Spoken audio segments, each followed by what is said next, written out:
It's the moment you've all been waiting for. She's here. She's here to keep you company.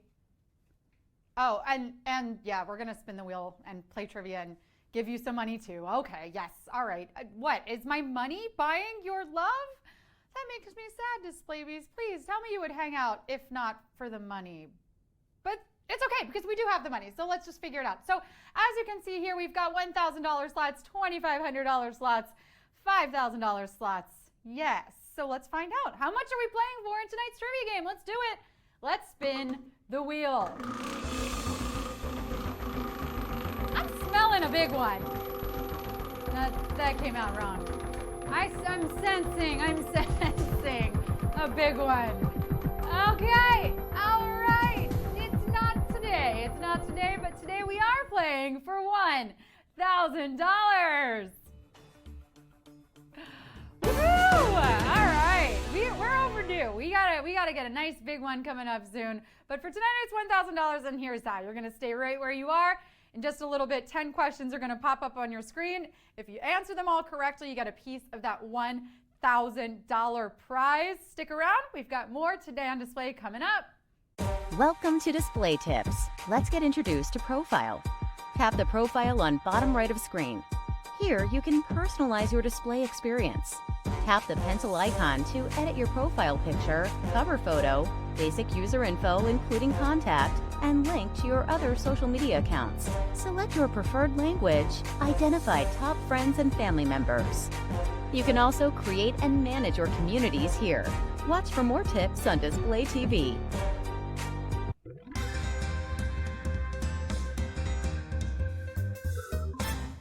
Welcome back. I am your hostess with the mostest, Sarah Pribis, and this is Today on Display.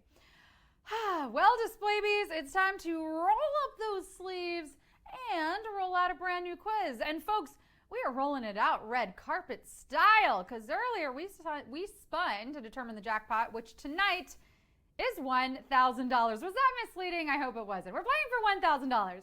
In case you're just tuning in, I'll re-explain the rules. You'll have 10 seconds to pick your answer and choose wisely, because once you tap, there's no going back. If you miss one, you will no longer be eligible for the cash prize, but stay in the game because you can keep playing. Not for the money, but for the sheer fun of knowing that you were one question away from a win. Ugh, yeah, that's the worst. But you know what's the best? Winning. All right? You ready to do this? Here we go. Question 1. Which is not a button on a standard remote control? Play, pause, out of here. Which is not a button on a standard remote control? Play, pause, out of here. Out of here. Hey, you kids, get off my lawn. Scram. No, really, get off my lawn because I'm just squatting here. If I got too many people on the property, the neighbors are going to suspect something. Remote controls can do a lot these days, right? Some of them claim to be universal, but I haven't had much luck muting my exes or fast forwarding through lines at the bank. So yeah, let me know when we get a truly universal remote. Then I'm on board.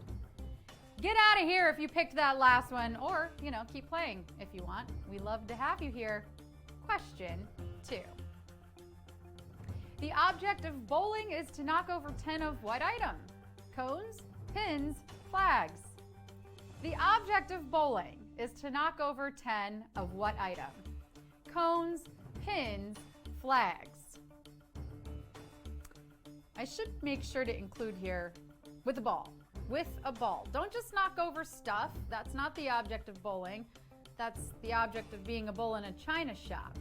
No, in this game, your aim is to knock over these 10 items with a very large, very heavy ball.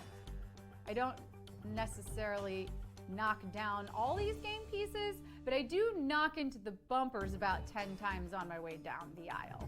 And then I knock back about 10 wings while I'm waiting for my turn. But the object of bowling is to knock over pins. Look at all of you knockouts. All right. Question 3. What main feature distinguishes vertebrates from invertebrates? Opposable thumbs, brain size, spinal column? What main feature distinguishes vertebrates from invertebrates? Opposable thumbs, brain size, spinal column. It's vertebrates versus invertebrates, and only one can come out on top. Okay, maybe that's a little dramatic. I think we can all peacefully coexist, even though the majority of animals on the planet are actually invertebrates. A whopping 97%. So, I mean, I know he said it wasn't a competition, but whoa, vertebrates, you might want to step up. Those spineless worms have you in the dust. Oh, no disrespect. Some vertebrates are actually spineless worms. What's up their butts? Well, not a spinal column, because that's what they lack. Next question. What is the name of the Fruit Loops mascot? Fred Flintstone, Toucan Sam, Tony the Tiger. What's the name of the Fruit Loops mascot? Fred Flintstone, Toucan Sam, Tony the Tiger. You know, all these cereals have mascots, which is part of why kids love them so much. But the thing is, these cereals, they're so sugary and tasty, they don't even need a mascot, right? They don't need mascots for kids to love them. You know, I think I found a way to get kids to like chores, vegetables, and getting along with their siblings. You got it, give them mascots. For vegetables, let's go with Carrot Top, right? No kids alive right now know who that is, so it's a great opportunity for him and to make vegetables funny. And for chores, I don't know, maybe like the Pixar lamp, so you can see your chores? Still working on that one, yeah. But Toucan Sam is the feathered friend, the mascot of Fruit Loops. Time for question 5. Which of the following words is not an English preposition? Through, by, is. Which is not an English preposition? Through, by, is. I was really hoping this question was going to be about English bulldogs and not English parts of speech. I would much rather talk about dogs. But when life hands you lemons or questions about grammar, make lemonade. That works, right? I hope so, because I already squeezed all these lemons. And if not, oh well, because we have no time to waste tonight. Time is ticking. And is a verb, while through and by are prepositions. They're words that tell us where something is. You all? Well, you're moving right along to Q6. Who was the biblical figure who was attributed with taking pairs of animals onto the ark? Moses, Noah, Adam. Who took the animals on the ark? Moses, Noah, or Adam? Make sure you know that's ark with a K, not ark with a C. This Dr. Dolittle didn't just get all the animals on top of a giant McDonald's logo, although that certainly would have been impressive. Now, what he did, according to the story, was also quite a feat, though. And I think the takeaway from this tale is, when God tells you to build a big boat, you do it. Speaking of which, God keeps telling me to buy a yacht. I mean, I keep telling my boss that, and yet still no pay raise. It's weird. Who built the ark? Noah! And I know a bunch of smarties in this quiz today. Y'all are marching 2 by 2 into question 7. This popular hair trend that peaked in the 2010s, in which hair transitions from one color to another, is known as what? Feathering, scrunching, ombre. The hair's transition from one color to another. What is that called? Feathering, scrunching, or ombre? This style caught on like wildfire because it was super low maintenance. Literally, all you had to do was get your hair dyed one time, then grow out your roots, and bam! Laziness disguised as a trend. You gotta love it. Definitely falls into the category of ripped jeans and pajamas as day wear, which I'm not knocking. I say the more comfort, the better. Now all I gotta do is get coffee stains on white t-shirts to become the next thing, and I'll be in business. Ombre is this gradient hair coloring technique.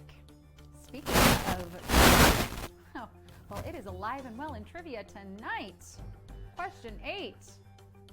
Fictional pop singer character Robin Sparkles is from what sitcom? It's Always Sunny in Philadelphia, Community, How I Met Your Mother. What sitcom is Robin Sparkles from? It's Always Sunny in Philadelphia, Community, How I Met Your Mother. In this show, Robin had abandoned her career as a pop sensation. But I totally think this show could have used a Hannah Montana angle where Robin told all her friends she was just Robin and then every night played sold out concerts in a wig so no one could recognize her. What? It's a foolproof plan. You guys know Billie Eilish? Oh, shh. It's me. Billie Eilish, it's me. Keep it on the DL. I mean, it's a pretty sweet gig. I wouldn't want to have to give it up. But let's try to wrap on this because I got a show I'm playing. I mean, attending in just a few minutes. Robin Sparkles had quite the illustrious yet short-lived pop star career on How I Met Your Mother. Sandcastles in the Sand is a total banger, though, if you want to check that out. Great show, but the longest intro story I've ever heard. Question 9. The main character in an AMC show about a high school chemistry teacher who sells illegal drugs goes by what alias? Bruce Banner, Heisenberg, Thor. What's this chemistry teacher's alias? Is it Bruce Banner, Heisenberg, or Thor? This guy goes from being a family man and teacher to being a total badass kingpin. So, like, of course he needs an alias. He grows facial hair and starts wearing hats. Now, whenever a guy starts doing that, it is bad news. Usually it means he's gotten broken up with or he's finding himself. This guy just needed a new persona so he could break bad. That's right. Bryan Cranston as Walter White grew a full goatee and started wearing a pork pie hat so he could change the game. Not sure if the character ever got a tattoo, but Bryan Cranston actually did in real life to commemorate his time as this role. Nickname Heisenberg, yes. Maybe that character rubbed off on him a bit. And it's time for the final question. Question 10. The CBS Evening News anchor in the 60s and 70s signed off with what phrase? That's all, folks, and that's the way it is. Good night and good luck. What was the catchphrase? That's all, folks, and that's the way it is. Good night and good luck. You know my catch-off, my sign-off, my catchphrase sign-off. I mean, it's a little early for my sign-off. Everybody stay put. Testing's still in session. We still got this one, okay? But it's coming. Oh, it's coming. And it's good. If you watch every day, you know, right? It's probably one of the best parts of the show, actually. Yeah, no one's ever actually told me that, but I feel it. You came, you slayed, you displayed your knowledge, and you got paid. Yeah, it's too early. It didn't feel right. Plus, I mumbled it. Okay, well, we'll try that again in a few minutes. Walter Cronkite used to sign off with, and that's the way it is, which actually is a pretty good one for trivia. Making a note of that. Woohoo! That's it, guys. Is it just me or are these getting harder? You did it. And that's the way it is. I could sing it. Okay, you came, you played, you slayed, you got paid. Yes, y'all turned it into some real advanced displays. I'm so proud of you. I'm hanging up those scores that you're posting in the chat. And I am putting them up on my refrigerator like a proud quiz mama. I'll take a picture and I'm going to put it on my display feed. Thank you for tuning in to Trivia and Today on Display. As always, we'll see you back here tomorrow, same time and place. Good night.